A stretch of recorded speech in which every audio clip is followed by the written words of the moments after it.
So, what is the state of what's inside Chuck's brain right now? What's happening with Chuck Fu? How much control does he have at this moment over his powers?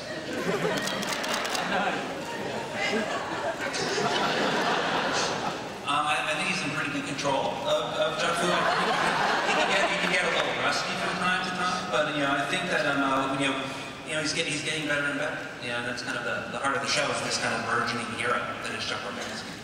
And what is the role that the governor plays, and what is the role that the proto-intersect that we saw in the finale plays? These are such Fedak questions. They're not exciting. I think the people want to know. The governor is still part of the show. We want to do kind of big, exciting stories, but the notion is that when Dad kind of introduced Chuck to his spy lair, his bat cave, that there was technology down there that allowed Chuck to build his own governors and more governors.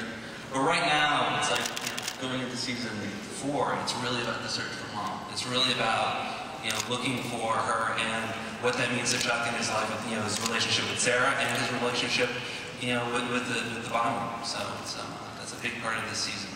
So I gotta sense the crowd was excited to see Chuck and Sarah kissing a little bit, right?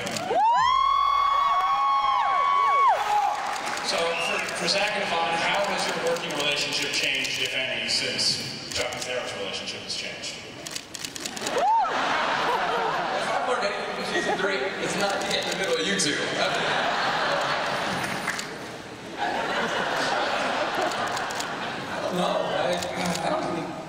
I think it's always been the same. I mean, even though we're together now, or we can be honest about being together, we're a couple, officially, I suppose, the love's always been there. That first night when I saw you, or day rather, because I was at a store. But the first time we went on a date, we were at the Mexican restaurant, I was gazing into your eyes, and I was such a nerd. And you take them dispatching all those gentlemen with your, crafty knife skills. I mean, it was, and here we are now. I don't know if it's changed that much, has it?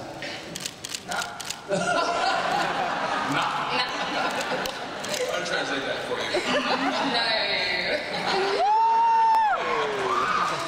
As it grows and evolves, and I don't know. I mean, are you guys happy with it? That's all we get. Well, I mean, Yvonne, Sarah got to smile a lot more in the last few episodes of the season than she had in the previous few years combined. So how was that? Well, I have to say I was very excited. This is really loud. Okay, yeah, I was very excited to be sort of finally part of some of the happy stuff and some of the comic moments of the show. Yeah, I loved it. And there's probably going to be more of that this season, I hope. Please. There's no confidence. But Chuck and Sarah are a couple this year. We've learned about putting people in between Chuck and Sarah.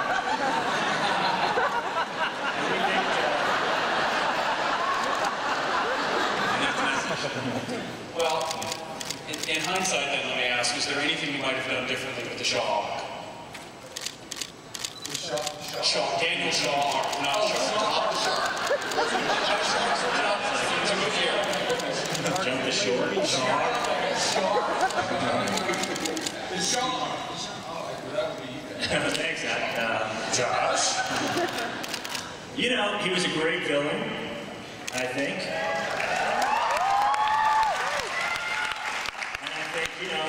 Chuck and Sarah have a pretty undeniable chemistry, and that's hard to replicate. And so we've learned some things. I'm going to leave it ambiguous and just say this year you'll be very happy.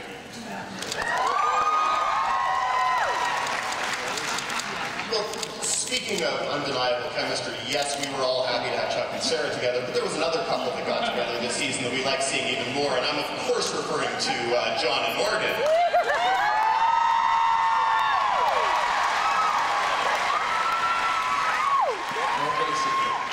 For Josh and Adam, when did you guys first realize that you had sort of a chemistry that was undeniable on camera? Get me a chokehold. I don't suppose I was like gasping for my life. I want a puppy.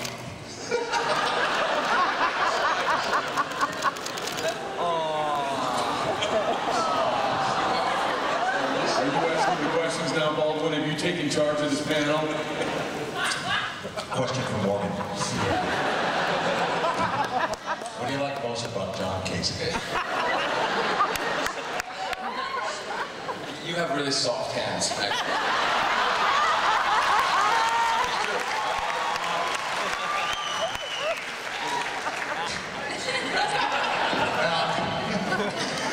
I'm really looking forward to this guy because it's a trick for the cinematographer to set it up so.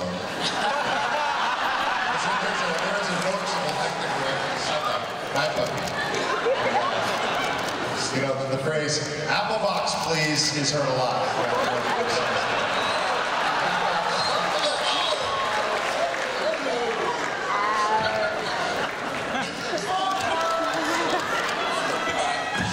Josh, this was a really great year for Morgan overall.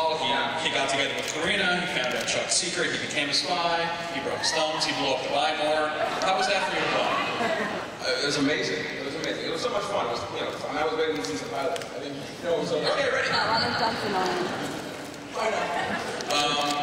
But the biggest thing for me was that from season 2 to season 3, I never heard the end of it from McPartlin about how he was on the spy now. How you doing, bro?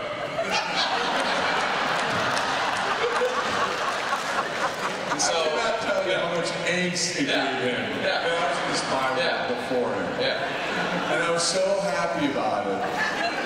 And the depression, the deep depression he got into until he was in the spy world.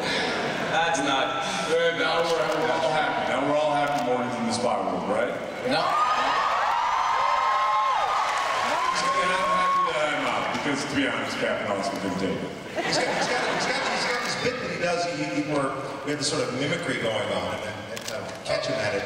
It's hilarious. You know, I'll be doing like a loading of a gun, and then they'll do it just a little off. Yeah. Let's get him. Beat and repeat here.